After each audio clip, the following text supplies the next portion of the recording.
Good morning dear students. आज हम पढ़ेंगे कविता कुंवर नारायण जी द्वारा रचित कविता कविता के बहाने। तो बच्चों हम देखते हैं कुंवर नारायण जी की जो कविता है कविता के बहाने, उन्होंने इस कविता में वो यह बताना चाहते हैं कि आज के आधुनिक युग में कविता का कोई वजूद नहीं है, क्योंकि आज का युग यंत्रों का युग है। ऐसे में यह कविता की अपार संभावनाओं को टटोलने का अवसर देती है। तो बच्चों कविता की पंक्तियां कुछ इस प्रकार से हैं। कविता एक उड़ान है चिड़िया के बहाने, कविता की उड़ान भला चिड़िया क्या जाने, बाहर भीतर इस घर उस घर, कविता के पंख लगा उड़ने के माने, चिड़िया क्या जाने। कवि इन पंक्तियों में कहना चाहता है कि कविता एक स्वच्छंद उड़ान है। कविता की इस उड़ान को चिड़िया क्या जाने, अर्थात चिड़िया के उड़ने की कोई सीमा नहीं होती, लेकिन कविता की कोई सीमा, चिड़िया के उड़ने की कोई सीमा होती है लेकिन कविता की कोई सीमा नहीं होती। यह प्रत्येक जगह पर आजादी से आ जा सकती है, विचरण कर सकती है। कविता के पंख लगा उड़ने के माने, अर्थात कविता के पंख लगाकर उसे उड़ने के बारे में चिड़िया कुछ भी नहीं जानती। अर्थात जहाँ पर चिड़िया की एक सीमा होती है, उड़ने की एक सीमा होती है, चिड़िया एक निश्चित सीमा तक उड़ान भरती है, लेकिन कविता मन में उत्पन्न होने वाला भाव है जिसकी कोई सीमा नहीं होती। अगला अनुच्छेद है कविता एक खिलना है फूलों के बहाने, कविता का खिलना भला फूल क्या जाने, बाहर भीतर इस घर उस घर, बिना मुरझाए महकने के माने, फूल क्या जाने। कविता एक खेल है बच्चों के बहाने, बाहर भीतर इस घर उस घर, सब घर एक कर देने के माने, बच्चा ही जाने। यहाँ कवि कहना चाहते हैं फूल और बच्चे के माध्यम से उन्होंने एक जीवन यात्रा की है, और दूसरी ओर एक और प्रकृति है, दूसरी ओर भविष्य की ओर कदम बढ़ाता हुआ बच्चा है। कवि कहता है कि कविता एक फूल के समान होती है, लेकिन कविता के खिलने के बारे में फूल नहीं जान सकता, अर्थात फूल क्या जानता है। फूल के खिलने की भी एक परिणति होती है, निश्चित होती है। जब फूल मुरझा जाता है तो उसका अस्तित्व समाप्त हो जाता है, अर्थात पहले कली होती है फिर फूल बनती है, फिर एक समय वह फूल मुरझा कर गिर जाता है और उसका अस्तित्व समाप्त हो जाता, उसकी महक समाप्त हो जाती है, लेकिन कविता का कोई अस्तित्व नहीं होता।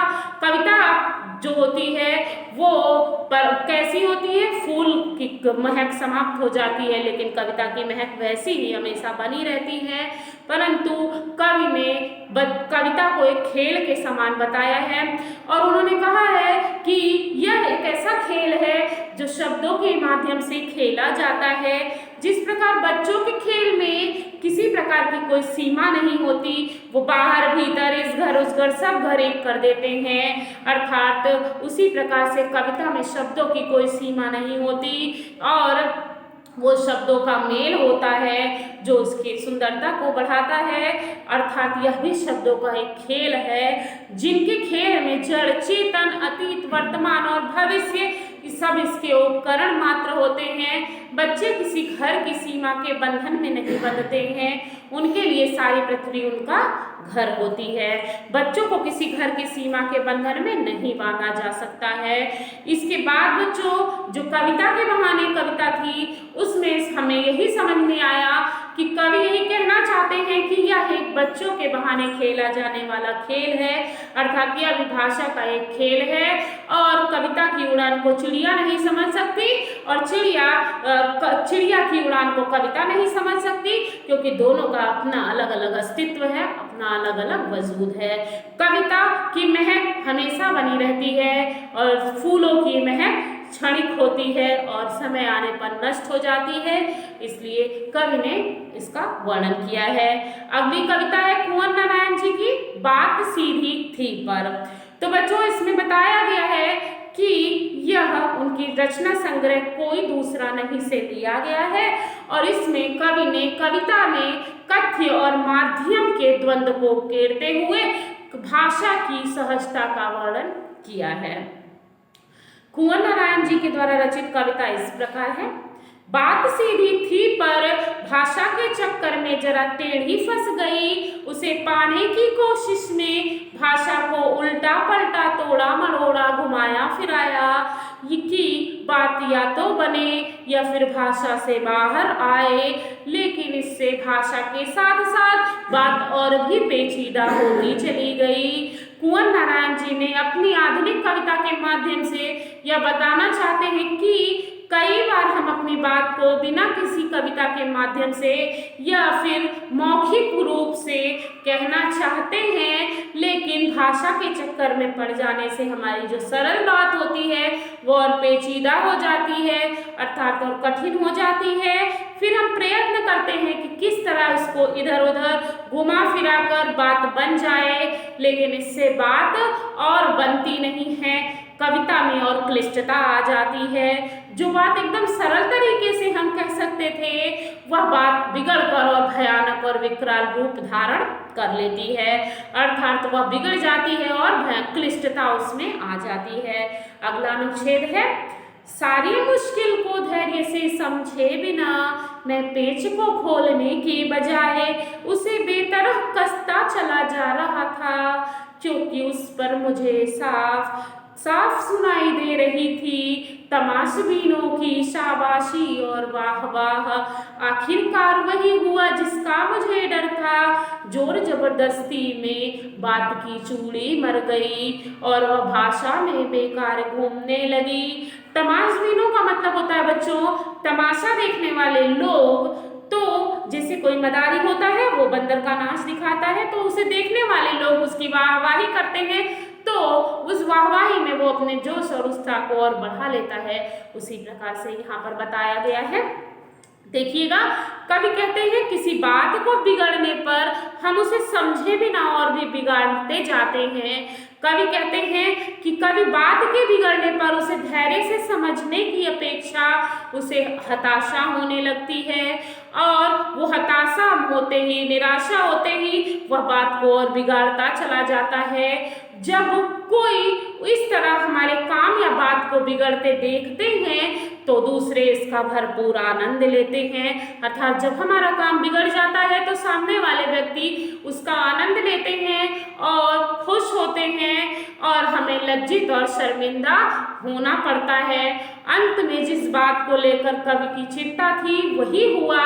बात को अच्छा बनाने के चक्कर में बात और भी पेचीदा और भी प्रभावहीन हो गई, उसमें क्लिष्टता में बेकार होकर रह गई, अर्थात शब्दों की सार्थकता उसमें समाप्त हो गई और शब्दों में क्लिष्टता भर गई।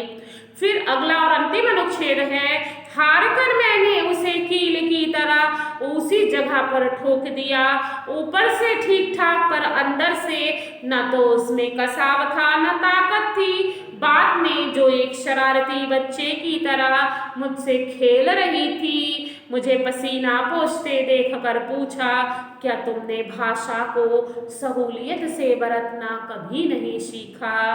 तो बच्चों, यहाँ पर कथ्य और भाषा का सही सामंजस्य ना बनने की बात कवि ने कही है कि जब कथ्य और भाषा का सही सामंजस्य नहीं बन पाता है तो वह बात को वहीं पर छोड़ देता है, अर्थात सभी प्रयत्नों के बाद जब कथ्य और भाषा का सही सामंजस्य नहीं बन पाता तो व्यक्ति बात को कील की तरह से, जैसे कील है एक स्थान पर दीवार पर ठोक दी जाती है, उसी प्रकार से वो उसी जगह छोड़ देता है।